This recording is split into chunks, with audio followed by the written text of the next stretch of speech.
Work hard in silence and let your success be your noise. मेहनत इतनी खामोशी से करो कि कामयाबी आपकी शोर मचाए। Dear friends, welcome back again. And dear friends, previous video के अंदर हमने प्रेपोजिशन ऑफ टाइम का पहला पार्ट देखा था, जिसके अंदर हमने देखा था किस तरीके से कैलेंडर और वॉच के रिलेटेड जो प्रेपोजिशन हम सेंटेंस के अंदर यूज में लाते हैं, तो उनको हमने एक अच्छे तरीके से क्या किया था, स्टडी करा था। डियर फ्रेंड्स, आज की इस वीडियो में कुछ प्रेपोजिशन ऑफ टाइम जो और थे उनको हम लाए हैं इस वीडियो के अंदर। और इस वीडियो के अंदर हम preposition during, by, for, since, from, till, until, before और आफ्टर, इन सभी के बारे में देखेंगे। So without delay let's get started on today's video. सबसे पहले हम प्रेपोजिशन ड्यूरिंग देखते हैं कि किस तरीके से प्रेपोजिशन ड्यूरिंग का यूज किया जाता है। देखो, प्रेपोजिशन ड्यूरिंग का यूज किया जाता है जब हम किसी अवधि, यानी it means period of time की बात करते हैं, किसी पीरियड ऑफ टाइम की बात करते हैं, उसके लिए हम ड्यूरिंग का यूज करते हैं। इन इज यूज्ड इंस्टेड ऑफ इन। ये ड्यूरिंग जो होता है, इन की जगह पे भी हम इसका यूज कर सकते हैं। जैसे पीरियड्स ऑफ द डे के लिए यूज कर सकते हैं, मंथ के लिए यूज कर सकते हैं। हम कहते थे ना, in the month of June, इसी तरीके से आप ड्यूरिंग जून भी लिख सकते हैं। In the season of summer, तो आप लिख सकते हैं during the seasons of summer. इस तरीके से आप बात कर सकते हैं। उसके बाद ईयर्स के लिए बात कर सकते हैं, या फिर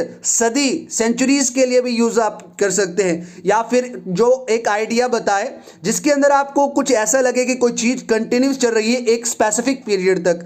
डियर फ्रेंड्स, कुछ एग्जांपल्स हैं, आई होप आप ड्यूरिंग को अच्छे तरीके से समझेंगे। I woke up during the night, तो नाइट क्या, यहां पे नाइट एक पीरियड ऑफ टाइम है, नाइट एक स्पेसिफिक पीरियड है, इसीलिए इसके साथ हमने क्या यूज किया, ड्यूरिंग यूज किया। आप यहां पे इन का भी यूज कर सकते हैं। आप कहते हैं I woke up in the night, मैं पूरी रात जागा रहा, इस तरीके से भी आप यूज कर सकते हैं, या मैं रात को उठा। उसके बाद ड्यूरिंग की कुछ और एग्जांपल्स, जैसे during the world war second many people were killed. जब दूसरी विश्व युद्ध हुआ था, जो 1941 से 1945 तक शुरू हुआ था, आई थिंक सो, तो उसके अंदर बहुत सारे लोगों को क्या किया गया था, बहुत ज़्यादा लोग मरे थे। उसके बाद we will work during the day, हम पूरे दिन काम करेंगे। It was at home during I was at home during lockdown. मैं जब लॉकडाउन लगा था, मैं उस टाइम घर पे था। We sleep during the night, हम रात के समय सोते हैं। The college will be closed during the whole of March, पूरे मार्च में जो हमारा जो कॉलेज रहेगा वो बंद रहेगा। तो इस तरीके से आप ड्यूरिंग का यूज अपने सेंटेंसेस को बनाने के लिए कर सकते हैं। Instead of during you can also use in your sentence, आप इन का भी यूज कर सकते हैं। उसके बाद आज का हमारा जो सेकंड प्रेपोजिशन है वो है बाय। देखो, यहाँ पे बाय का मतलब होता तक, यानी यहां तक, जैसे हम बोलते हैं ना 8 बजे तक खाना खा लेना, सुबह 6 बजे तक आप उठ जाना। तो इस तरीके से जब भी आप बात करते हैं तो इसका मतलब एक हिंदी के अर्थ से देखें तो इसका मतलब होता तक, यानी ये हमेशा एक लेटेस्ट टाइम को इंडिकेट करता है, अभी अभी तक टाइम को इंडिकेट करता है। जैसे मैं बोलूँगा आप सर 10 बजे तक कॉलेज चले जाना, इस तरीके से बात करें, आप 5 मिनट तक यहाँ पे ठहरो। तो इस तरीके से जब भी आपको बात करनी हो जहाँ पे कोई लेटेस्ट टाइम को स्पेसिफाई किया जाता है, इंडिकेट किया जाता है, जिसके अंदर कोई एक्शन फिनिश होने वाली है, तो उसके लिए हम किसका यूज करते हैं, बाय का यूज करते हैं। कुछ एग्जांपल्स देखते हैं ताकि ये बाय की कंफ्यूजन और अच्छे तरीके से क्लियर हो जाए। जैसे एग्जांपल है यहाँ पे, I will give your money by 30 मार्च, यानी मुझे आपके पैसे देने हैं और मैं आपके पैसे 30 मार्च तक दे दूंगा। उसके बाद है you should have your dinner by 8 o'clock, यानी आपको 8 बजे तक अपना डिनर कर लेना है। अब बोलोगे सर AM और PM का कंसेप्ट नहीं है तो हमें कैसे पता लगेगा, तो डिनर से ही यहाँ पे सेंटेंस में पता चलता है हम शाम की बात कर रहे हैं। उसके बाद he will come here bye 4 o'clock, यानी ये शाम को 4 बजे तक आ जाएगा।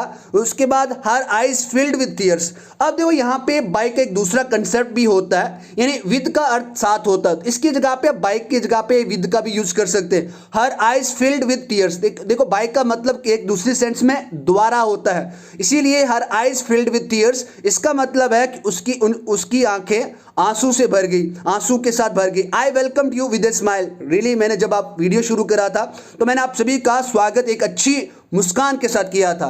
उसके बाद बात करते हैं यहाँ पे प्रेपोजिशन फॉर और सिंस। आपको ये बता दूं कि जब हम पढ़ते हैं प्रेजेंट परफेक्ट कंटिन्यूस टेंस, तो उसके अंदर हमें ये यूज देखने को मिलता है, रोल ऑफ फॉर और सिंस। ये दोनों टाइम को इंडिकेट करते हैं। सबसे पहले देखते हैं फॉर का यूज क्यों किया जाता है और किस तरीके से किया जाता है। एक अच्छे कंसेप्ट के साथ इसका हम देखते हैं कि किस तरीके से हम फॉर का यूज करते हैं और किस तरीके से हम सिंस का यूज करते हैं। डियर फ्रेंड्स, सबसे पहले मैं आपको एक बात बताऊं, जो फॉर होता है वो पीरियड ऑफ टाइम के लिए यूज होता है। अब पीरियड ऑफ टाइम का मतलब क्या होता है, एक अवधि को बताता है। जैसे यहाँ पे कभी क्लास के अंदर जाते हैं तो वहां पे हमें स्पेसिफिक टाइम नहीं बताया गया होता है, एक हमारे पास एक अवधि होती है, एक ड्यूरेशन होती है, जिस ड्यूरेशन के अंदर वो काम करते हैं। जैसे हम क्या कहते हैं, हम 1 घंटे का हमारा क्या होता है, एक पीरियड होता है, एक क्लास होती है। जैसे आपके पास मैं एग्जांपल अगर आपको दूं, I have been teaching for 6 months, यानी मैं पिछले 6 महीने से पढ़ा रहा हूं और ये काम कोई पास्ट में शुरू हुआ था और अभी भी ये काम चल रहा है, इसके लिए हम फॉर का यूज करते हैं। अब देखो यहाँ पे 6 मंथ कोई स्पेसिफिक नहीं है कि मैंने अगस्त से शुरू करा था, नवंबर से शुरू करा था, जैन से शुरू करा था, नहीं, लेकिन यहाँ पे आपके पास 6 महीने का एक ड्यूरेशन है, एक अवधि है, एक पीरियड है। इसीलिए जब जब आपको पीरियड ऑफ टाइम की बात करें तब आप फॉर का यूज करें। We lived here for 20 years, हम 20 साल से यहाँ पे रह रहे हैं, 2000 से 2020, ये तो मेंशन नहीं किया गया, बट जनरली हमने ये बात करी कि एक 20 साल का ड्यूरेशन, एक 20 साल का पीरियड हमने यहाँ पे दिखाया। उसके बाद she will not come there for any other 2 months. Suppose करो आप किसी के घर पे जाते हैं और अगर आपकी मम्मी कहीं और चला जाती है तो आपके जैसे कोई भी आपको फोन करके बताता है कि जो she will not come there, यानी वो वहां पे 2 महीने तक नहीं आएगी, यानी आने वाले 2 महीने तक वो नहीं आएगी, इसका मतलब वो वहीं पे स्टे करेगी।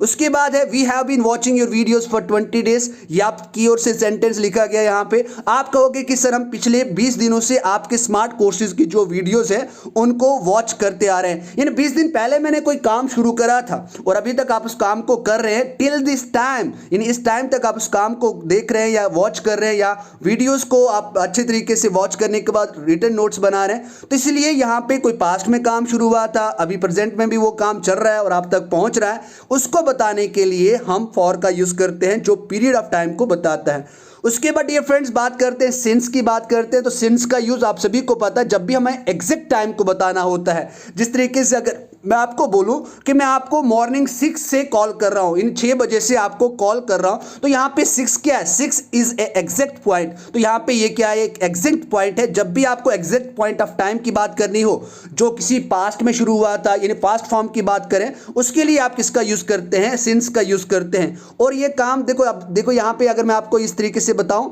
दे आर लिविंग हियर सिंस 2000, यानी वो यहां पे अभी भी रह रहे हैं और कंटिन्यूस रह रहे हैं। इसका मतलब नहीं कि किसी टाइम पीरियड की बात करें, किसी टाइम बाउंडेशन की बात करें, नहीं, वो पास्ट से जैसे 2000 से यहां पे आए थे और 2000 से अभी तक यहां पे रह रहे हैं, तो आप ऐसे स्टिल कहोगे, एग्जांपल में कहोगे they are living here since 2000।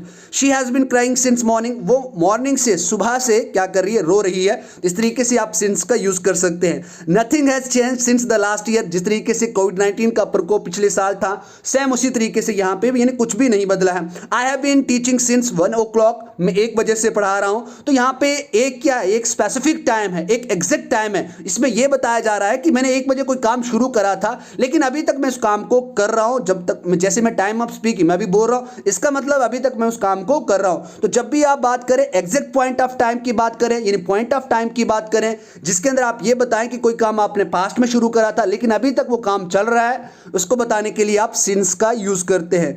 Dear friends, उसके बाद आपके पास दूसरा यहां पे एक प्रेपोजिशन है जिसका है फ्रॉम। अब देखो फ्रॉम का यूज किस तरीके से हम एक सेंटेंस के अंदर करते हैं। कभी भी एक सही समय, एक निश्चित समय, एग्जैक्ट पॉइंट ऑफ टाइम को बताने के लिए आप फ्रॉम का यूज करते हैं। बस इसमें यह बात आपको याद रखनी है कि यह टाइम उस टाइम को बताता है जहां से कुछ चीज शुरू होती है, जहां से हम चलना शुरू होते हैं, यानी टाइम पॉइंट ऑफ टाइम के लिए प्रयोग करते हैं। जो फ्रॉम होता है वो टाइम बताने के लिए यूज करते हैं, लेकिन एग्जैक्ट टाइम होता है, यानी जहां पे हम चलने के स्थान पर फ्रॉम का प्रयोग करते हैं। जैसे the train goes from Jammu to Delhi, यहां पे एक ही टू है, टाइपिंग मिस्टेक होगी यहां पे, यानी जो ट्रेन है, जो रेल है, वो जम्मू से दिल्ली जाती है। तो जहां पे जम्मू क्या स्टार्टिंग पॉइंट है, तो इसीलिए इसके साथ हम क्या यूज करेंगे, फ्रॉम का यूज करेंगे। We lived here from 2000 to 2020, हम यहां पे 2000 से 2020 तक रह रहे हैं, यानी लिव्ड यानी पास्ट की बात होगी। ये फियर नहीं है, हियर है, HERE, हियर। उसके बाद the park will open from 6 AM to 5 PM, यहाँ पे जो पार्क है वो 6 बजे से लेके शाम के 5 बजे तक खुली रहेगी, ओपन रहेगी। तो यहाँ पे देखो 6 AM क्या है, 6 AM एक स्टार्टिंग टाइम है किसका, यानी पार्क के खुलने का। इसीलिए जब भी आप किसी स्टार्टिंग टाइम की बात करते हैं और उसमें आपको पॉइंट ऑफ टाइम हो, एग्जैक्ट टाइम हो, उसके लिए आप प्रेपोजिशन फ्रॉम का यूज करते हैं।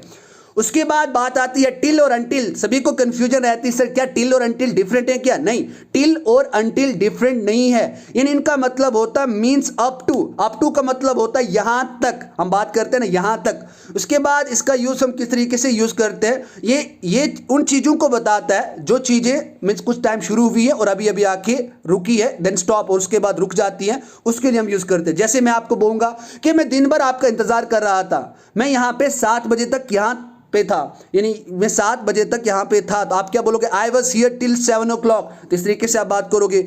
आपको 2 बजे तक मेरा इंतजार करना पड़ेगा, you will have to wait here till 2 o'clock। इस तरीके से आप बात कर सकते हो। They are expected to come here till the end of the month. यानी उन लोगों का ये मीन्स एक्सपेक्ट किया जाता है, आशा की जाती है कि वो लोग इस महीने तक आ ही जाएंगे, या इस महीने तक आ ही जाएंगे। तो यहां तक इसका मतलब, यहां पे टिल और अनटिल दोनों का मतलब सेम होता है। जहां पे आप टिल का यूज कर सकते हैं, वहां पे आप अनटिल का भी यूज कर सकते हैं और अपने इस कंसेप्ट को क्लियर कर सकते हैं। और इसके स्थान पर आप बाय का भी यूज कर सकते हैं। जैसे मैं आपको बोलूंगा you should complete your work by next Monday, आपको अपना काम अगले मंडे तक पूरा करना है। क्योंकि बाय का एक कंसेप्ट होता है जिसका मतलब द्वारा भी होता है, लेकिन बाय का एक दूसरा भी प्रपोजिशन की तरीके से हम इसका अगर यूज करें तो तक, हिंदी में बाय की सेंस तक के विपरीत नहीं आती है, उसके साथ ही आती है। आई होप डियर फ्रेंड्स आपको टिल और अनटिल का कंफ्यूजन भी क्लियर हुई। उसके बाद बात करते हैं बिफोर, जिसका मतलब हिंदी में होता है पहले। ये हमेशा पहले वाले टाइम को इंडिकेट करता है, उसके बारे में बता दें। जैसे मैं 5 बजे से पहले उठता हूं, आई वेक अप बिफोर 5। उसके बाद हम मुंबई, मैं अपनी शादी से 4 साल पहले मुंबई गया था, we went to Mumbai for 4 years before our marriage. यहाँ पे मुंबई 4 years लिखना आप, we went to Mumbai 4 years before our marriage, यानी हम अपनी शादी के 4 साल पहले ही मुंबई चला गए थे। They will return before Thursday, वो थर्सडे से पहले ही वापस आ जाएंगे। तो इस तरीके से आप प्रेपोजिशन बिफोर का यूज करते हैं। उसके बाद यहाँ पे प्रेपोजिशन ऑफ टाइम, जो हमारी लास्ट आज की प्रेपोजिशन है वो है आफ्टर। ये हमेशा इंडिकेट करता है आने वाले टाइम को, यानी लेटर देन समथिंग। जैसे मैं 5 बजे के बाद उठूंगा, आई वेक अप आफ्टर 5। मैं या 5 बजे के बाद उठता हूं तो आई वेक अप आफ्टर 5। मैं 5 बजे के बाद उठूंगा तो I will wake up after 5।